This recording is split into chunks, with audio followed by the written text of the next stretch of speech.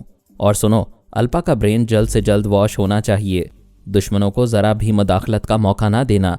ایسا ہی ہوگا سر۔ جے مورگن چلا گیا۔ ادھر ثانی کے دماغ میں لیمبوڈا بھی اسی موضوع پر باتیں کر رہا تھا اور فخر سے کہہ رہا تھا کہ الپا نے ایک گولڈن برین جان نوئل کو پھانس لیا ہے۔ ابھی 3 گھنٹے بعد وہ الپا کے بنگلے میں ڈنر کے لیے آئے گا تو اس کا دماغ کمزور ہوگا، پھر اسے اپنا معمول اور تابعدار بنا لیا جائے گا۔ ثانی نے تمام باتیں سننے کے بعد کہا میں اس وقت لورا کے منگیتر موس کے ساتھ ہوں اور یروشلم جا رہی ہوں۔ او نو سلوانا، ہم ایک اہم گولڈن برین کو ٹریپ کر رہے ہیں، ایسے وقتوں میں الپا کے قریب رہنا چاہیے۔ نہیں انکل، پہلے آپ یہ تو پوچھیں کہ میں یروشلم کیوں جا رہی ہوں۔ ہاں، یہ تو میں نے پوچھا ہی نہیں۔ آپ جانتے ہیں ایک گولڈن برین واسکو ڈی تھرما یروشلم میں رہتا ہے، لورا کے منگیتر موس سے اس کی رشتہ داری ہے، میں اس کے گھر جا رہی ہوں۔ وہ خوش ہو کر بولا یہ تو کمال ہو گیا، میں یقین سے کہہ سکتا ہوں کہ تم اس گولڈن برین کو ضرور ٹریپ کرو گی۔ جی ہاں، جب بھی کامیابی ہوگی میں آپ کو اور سپر ماسٹر کو خوشخبری سنانے آؤں گی۔ لیمبوڈا چلا گیا۔ ثانی نے ایک گہری سانس لے کر کہا تمہیں بتانے کا موقع نہیں ملا، اچانک جان لیمبوڈا آ گیا تھا اور ایک معاملے پر گفتگو کر رہا تھا۔ علی نے کہا یہی میرے ساتھ ہو رہا تھا، جے مورگن مجھ سے باتیں کر رہا تھا۔ وہ ثانی کے ساتھ کافی ہاؤس سے باہر آیا، پھر دونوں کار میں بیٹھ کر یروشلم کی طرف جانے لگے۔ وہ شام کے 7 بجے وہاں پہنچے۔ یروشلم کے مغربی حصے میں یہودیوں کی نئی آبادی ہے۔ اس حصے میں کسی عرب اور دروز قبیلے کے لوگوں کو رہائش کی اجازت نہیں دی جاتی ہے۔ وہیں ایک بنگلے میں golden brain Vasco da thermo رہتا تھا۔ علی نے کہا پہلے ہم مسجد اقصیٰ میں حاضری دیں گے، پھر واپس آ کر انکل تھرما سے ملاقات کریں گے۔ اس نے کار ادھر موڑ لی جدھر دنیا کا سب سے قدیم مذہبی تاریخی فصیل بند شہر تھا۔ اس شہر کو بیت المقدس کہتے ہیں۔ دنیا کے گوشے گوشے سے 3 مذاہب کے ماننے والے یہاں ہر ماہ ہر موسم میں زیارت کے لیے اور ایمان تازہ کرنے کے لیے آتے ہیں۔ وہ فصیل کے ایک دروازے سے بیت المقدس میں داخل ہوئے، پھر حرم شریف میں آئے۔ ثانی نے پوچھا تم پہلے مسلمانوں کے حرم شریف میں کیوں آئے ہو؟ سنا ہے اس سے ملحقہ ایک حصے میں وہ احاطہ ہے جہاں حضرت عیسیٰ کی خالی قبر ہے۔ قبر اس لیے خالی ہے کہ وہ آسمان پر اٹھا لیے گئے تھے، اور یہ ایمان ہے کہ حضرت عیسیٰ زندہ ہیں اور ایک دن دنیا میں واپس آئیں گے۔ علی نے کہا ہم عیسائیوں کے اس کلیسا میں بھی جائیں گے جو ان کی سب سے مقدس زیارت گاہ ہے۔ یہ دیکھو، یہ مسجد اقصیٰ ہے۔ اس احاطے کی پشت پر یہودیوں کی دیوار گریا ہے۔ یہ دیوار گریا کیا چیز ہے؟ یہودیوں کے عقیدے کے مطابق یہاں حضرت سلیمان علیہ السلام کی عبادت گاہ تھی، جسے رومنوں نے 2000 سال قبل مسمار کر دیا تھا۔ یہودی اس سانحے کے غم میں آج بھی اس دیوار سے لگ لگ کر روتے ہیں۔ یہ آہوزاری ان کی عبادت کا ایک حصہ ہے۔ وہ دونوں مسجد اقصیٰ کا نظارہ کر رہے تھے۔ علی دل ہی دل میں دعائیں مانگ رہا تھا، یا اللہ میری ثانی مجھے واپس دے دے، میں اس کی دماغی توانائی کو کمزور نہیں کروں گا، یہاں جو ہوگا تیری رضا سے ہوگا۔ مسجد اقصیٰ کو اکثر مسلمان مسجد عمر بھی کہتے ہیں۔ حضرت عمر نے یروشلم کو فتح کرنے کے بعد اس مسجد کے اس حصے میں نماز ادا کی تھی جہاں سے حضرت صلی اللہ علیہ وآلہ وسلم معراج کے لیے تشریف لے گئے تھے۔ علی اور ثانی وہاں سے نکل کر صخرہ کی عمارت میں آئے۔ صخرہ کے اندر ایک گھیرے میں وہ چٹان ہے جس پر کھڑے ہو کر حضرت ابراہیم علیہ السلام نے اللہ تعالیٰ سے قربانی کا وعدہ کیا تھا۔ اس چٹان کے قریب اس وقت دوسرے زائرین بھی تھے، ان میں عیسائی اور یہودی بھی تھے۔ ایک یہودی نے ثانی کے قریب آ کر کہا، ہیلو لارا، تم تو ایسے غائب ہوتی ہو کہ مہینوں صورت نظر نہیں آتی۔ ثانی نے ناگواری سے کہا، میں لارا نہیں ہوں۔ وہ اپنے ایک ساتھی کو مخاطب کرتے ہوئے بولا، رابن سنو یہ کیا کہتی ہے، یہ لارا نہیں ہے۔ دراصل لارا فلرٹ کرنے والی لڑکی تھی۔ پتہ نہیں تل ابیب سے نیو یارک تک کتنے شہروں میں کتنے عاشق بنا رکھے تھے۔ یروشلم آنے والے عاشق ثانی کو لارا سمجھ رہے تھے۔ دوسرے عاشق نے سامنے آ کر کہا، واہ میری جان، مذاق کر رہی ہو یا سچ مچ پہچاننے سے انکار کر رہی ہو؟ علی نے فوراً ہی ثانی کا ہاتھ پکڑ کر ایک طرف لے جاتے ہوئے کہا، حرم شریف سے باہر چلو، ورنہ یہاں بات بڑھے گی تو اس مقدس مقام کا احترام مجروح ہوگا۔ وہ دونوں تیزی سے باہر آ رہے تھے۔ 3 نوجوان پیچھے پڑ گئے تھے۔ ایک کہتا آ رہا تھا، یار بات سمجھا کرو، ایک نئے عاشق کے ساتھ ہے، اس لیے ہم سے انجان بن رہی ہے۔ دوسرے نے کہا، لیکن یہ تو ہماری انسلٹ ہے، اس کے ساتھ رات گزارنے کے لیے ہمیں ٹھکرا رہی ہے۔ ڈاکٹر محمد انیب سلیمی کے ساتھ مزید اقساط سننے کے لیے ہمارے چینل کا سبسکرائبر بنیں اور ساتھ ہی بیل آئیکن کو کلک کریں تاکہ آپ کو ہر آنے والی نئی ویڈیو کے متعلق نوٹیفیکیشنز ملتی رہیں۔ ہماری ویڈیوز کو لائک اور شیئر کریں اور ہمیں اپنی دعاؤں میں یاد رکھیے گا۔ ISI اور پاک آرمی زندہ باد، پاکستان پائندہ باد۔ ہم پھر ملیں گے انشاءاللہ ایک نئی قسط کے ساتھ، تب تک کے لیے اللہ حافظ۔